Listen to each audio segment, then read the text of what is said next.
First at 6, one person is dead after fire crews say they jumped from their apartment complex window trying to escape smoke and flames. We'll have the details coming up in a live report.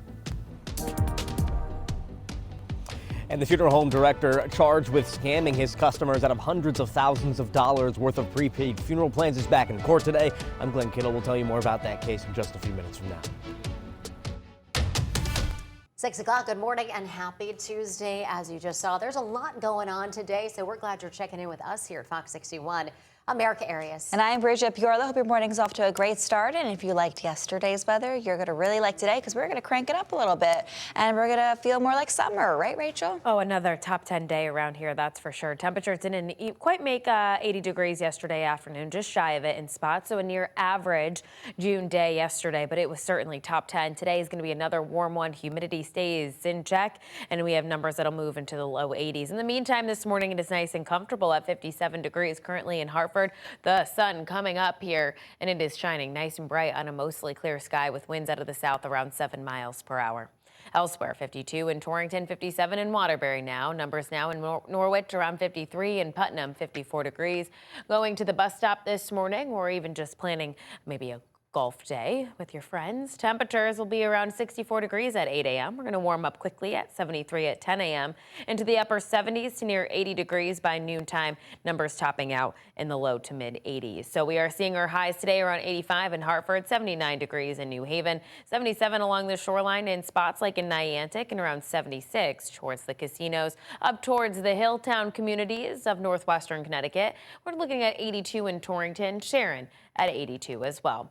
We are dry today, a bit of a transition day for Wednesday. Wednesday looks like there's an opportunity for a shower or two towards the late afternoon, early evening, and then we are going to see that humidity rise. There's also a chance for a couple of showers Thursday morning, and then again in the evening, there's a thunderstorm chance on Friday as well, although that chance is relatively low. You'll see that rain chance for tomorrow is not great, but it's not zero either, so we'll watch that 2 to about 5 p.m. time frame there, and then towards that evening commute as well. There may be a shower or two to deal with. We'll talk about where we go from here, your full 7-day coming up in just a bit. Here at 6:02 on our roadways this morning. Largely quiet at 84 in Farmington, as well as Milford, East Haven, and East Hartford. We have some road work here on 384 westbound between exits 1 and 84 this morning. That looks like that's going to be wrapping up. We also have road work on 291 this morning. And then over towards Bradley Airport, that connector there was a crash out by the off-ramp 291. That looks like that may have cleared up for the morning commute. So we're looking a little bit better in that area. Erica. Rachel, thanks. Sad news out of New Haven this morning. One woman is dead after fire crews say she leaped out of a window trying to escape flames that were ravaging her New Haven apartment. Now, this happened last night on Fountain Street, and that's where we find Fox 61's Erin Coogan. She's live this morning with much more. Erin, what a terrifying, terrifying scene, and she was just trying to escape the fire in her home. Absolutely awful. And as recently as just a couple of hours ago, we still had this large section of Fountain Street closed off as state and local police were investigating what exactly caused this horrific scene. I want to show you just how big this building we're talking about really is. About 150 units here at the 200 Fountain apartment homes. And when crews arrived on scene, they say people were hanging out of windows, calling for help, trying to escape those smoke and flames. Now, we do want to get you to video from last night. Due to the mere size of this building, when flames erupted just after 8 o'clock, it immediately triggered a 2-alarm response. Folks were evacuated, though, as you mentioned, New Haven fire crews did confirm one person was killed after jumping from their window in an attempt to save their own life. 3 others were rushed to the hospital with smoke inhalation. Crews did say they had that fire under control about an hour later, but again, as folks are waking up this morning, a horrifying thing to experience last night, but there are people that were allowed to return to their apartments last night. So in terms of extent of damage, you can see the building is still upright. There are folks back in their units. So the investigation is going to continue into exactly what caused this fire. And as we learn more, we're going to have it for you on air and online at fox61.com. We're live in New Haven. Erin Coogan, Fox 61. All right, Erin, a very frightening scene there. Thanks for the development and all the information. At 6:04 now, another fire to talk about. This one happened in Barkhamsted yesterday morning. It destroyed a family-owned woodworking business. Crews say the fire is sparked in the electrical room at the Sorrigan construction facility on Old North Road. It spread into the garage and eventually up to the roof. There was one employee in the shop when the fire started, but he was able to make it out in time before fire responders responded.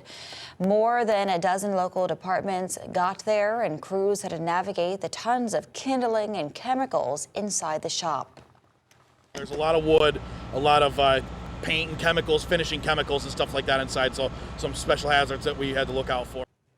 And all of those chemicals are so dangerous for all those fire crews to breathe in. Meantime, the owners of the shop told Fox 61 that they do plan to rebuild. A major court case that we've been following here on Fox 61, a Windsor funeral home director facing a growing list of fraud and larceny allegations is due back in court later today. Philip Pietras is scheduled to appear in Hartford Superior Court this morning in connection with one of several criminal cases filed against him over the past year, where investigators say he pocketed more than $100,000 from prepaid funeral funds. Fox 61's Glenn Kittle, he's been following the story, joins us live outside of the court with a look at today's hearing. And Glenn, this story is disturbing because it's a case of betrayal. This is someone that people in the community trusted. Good morning, Bridget. And for all intents and purposes here, from what we've heard from the victims when we're outside of the courthouse in these cases, Pietras was a trusted name in the funeral business in any of the towns that they were doing it in. And this is a case that hits close to home when it comes to people prepaying for their funeral arrangements, and there is a trust there. But this is just the latest case that is taking over the headlines here when it comes to Philip Pietras and these prepaid funeral arrangements. Now, we know that this is the latest in a series of criminal cases against him. Right now, state police first arrested Pietras last year after investigators alleged that he misused more than $71,000 in funds entrusted to his business. Since then, authorities in several towns have filed additional charges. In May of 2025, state police accused Pietras of stealing prepaid funeral funds from at least 8 customers. Then in September, Coventry police charged him in a case involving 22 alleged fraudulent funeral service contracts and multiple larceny counts. Then that same month, Vernon police accused him of defrauding customers out of more than $165,000 through additional funeral service contracts. And in November, state police announced yet another arrest. Investigators say that Pietras embezzled funds from 31 elderly people who held contracts with Tolland Memorial Funeral Home. Pietras also lost his embalmer's license following those investigations, and today's court appearance appears to be related to a separate second-degree larceny case that was filed in Windsor back in 2023. Now, later this week, Pietras is back in court on Friday for those hearings regarding the cases in Vernon and Tolland. We'll be sure to bring you the latest on those trials as we hear more on those hearings, as we hear more. Live in Hartford, Glenn Kittle, Fox 61. All right, Glenn, thanks so much for the update there. Appreciate that. We'll look for the follow-up for sure. Well, meantime, at 6:08, happening today in Columbia, the polls are going to be open for the town's first budget referendum. This is the first time this is happening in town in nearly a century. Educators say the outcome of this could have a major impact on local schools in town. One educator told us that they've already been forced to make cuts to STEM programs, extracurricular activities, and also home economics courses.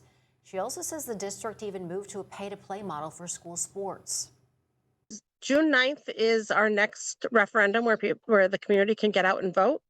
And I hope that they do. And I hope that they really take into consideration what it is that they're voting for, because they're voting for the education of our community's children.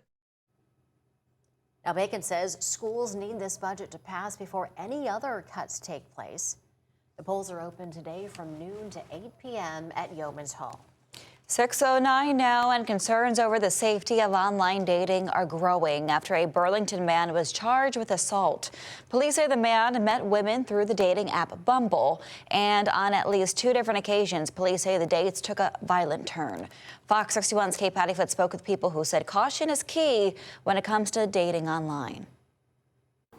The details in this case are disturbing, and that's why some people I spoke with say they avoid dating apps altogether, or they take time to vet out who they are talking to.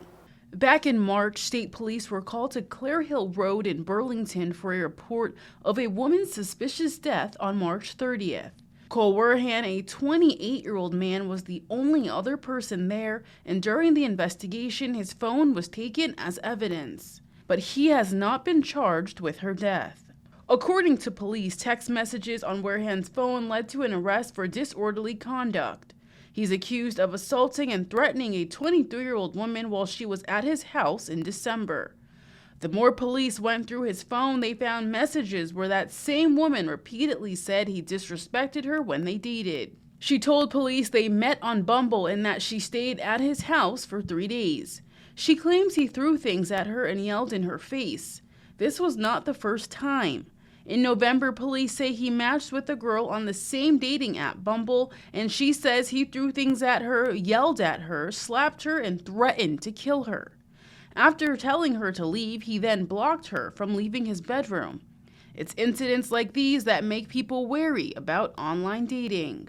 Online dating is so hard because, like, in-person dating, you see the person, like, in real life, but, like, other than that, like, I don't know, internet safety is crazy nowadays because, you know, you could be talking with, like, a bot or something, you know, crazy, like, AI crap is going on, you know? For online dating, I would say that, like, just, like, don't automatically trust people just because they say they're someone, because obviously catfishing is, like, a pretty big thing now, and, like, people can easily just, like, Google photos of someone and be like, that's me, and then, like, yeah.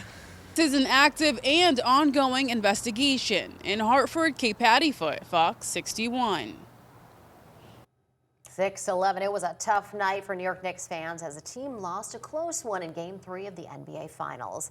The San Antonio Spurs came out on top, 115-111. The Knicks were in front of a home crowd at Madison Square Garden. Game 4 is set for Wednesday night at 8:30. President Trump was at last night's game. He got a reaction from the crowd during the national anthem when he was shown on the Jumbotron. Take a listen.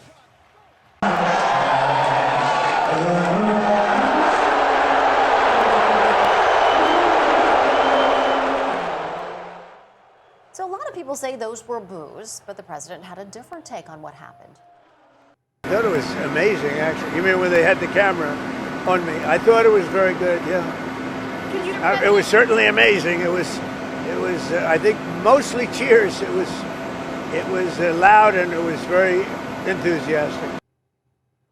The president was joined by several family members and U.S. Special Envoy Steve Witkoff, among others. All right, stick with us. We have a lot more coming up for you here on Fox 61. Airlines are feeling the pain of rising fuel costs. Coming up, while a surge in jet fuel prices is cutting into industry profits. Also ahead, Apple is making a big push into artificial intelligence. The new version of Siri designed to take on ChatGPT and other popular AI assistants. And speaking of AI, are you using it to try to land a job? Well, experts say a few keywords could really help your resume stand out. Stay with us. That and a lot more coming up for you.